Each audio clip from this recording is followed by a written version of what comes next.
The Gospels recount the time Jesus and his disciples spent in the Garden of Gethsemane just before his arrest.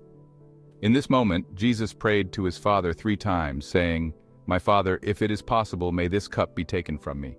Yet not as I will, but as you will." Or as the King James Version puts it, "Let this cup pass from me." Matthew chapter 26, verse 39. Shortly after, he prayed again, saying, "My Father, if it is not possible for this cup to be taken away unless I drink it, may your will be done." These prayers provide insight into Jesus' mindset before the crucifixion, showing his complete submission to God's will. The cup Jesus spoke of symbolizes the suffering he was about to endure. It's as though he was being handed a bitter cup, expected to drink every drop. Jesus had previously used this metaphor in Matthew chapter 20, verse 22, when predicting the future suffering of James and John. In asking his Father to let this cup pass, Jesus was expressing a natural human desire to avoid pain and suffering.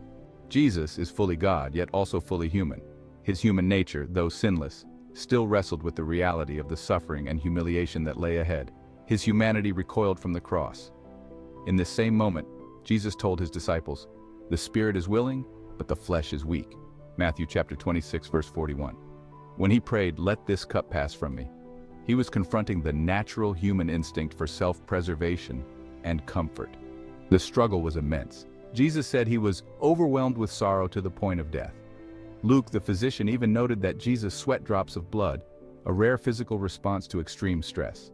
This moment highlights the depth of Jesus' humanity more than any other. Jesus was fully aware of what lay ahead. The suffering he would endure would not only be physical but also spiritual and emotional. He knew that God's plan was for him to be pierced for our transgressions and bear the wounds for our healing, as foretold in Isaiah. Though his love for humanity was deep, his human nature recoiled at the immense pain and sorrow he would face, prompting him to ask his Father, "Let this cup pass from me." In this prayer, Jesus makes 2 significant points. First, he asks, "If it is possible," meaning if there were any other way to redeem humanity. He sought that alternative. The events that followed confirmed there was no other way. Jesus was the only sacrifice capable of saving the world.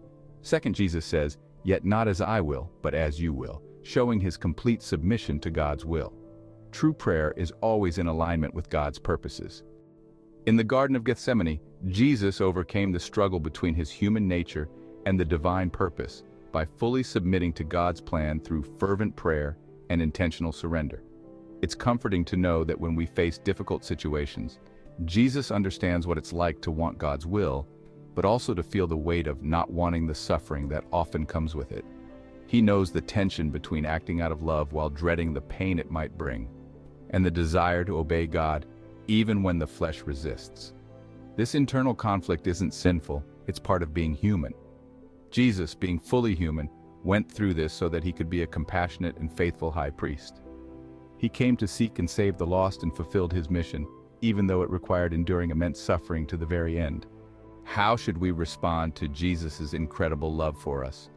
We should love him back with all our hearts, souls, and minds.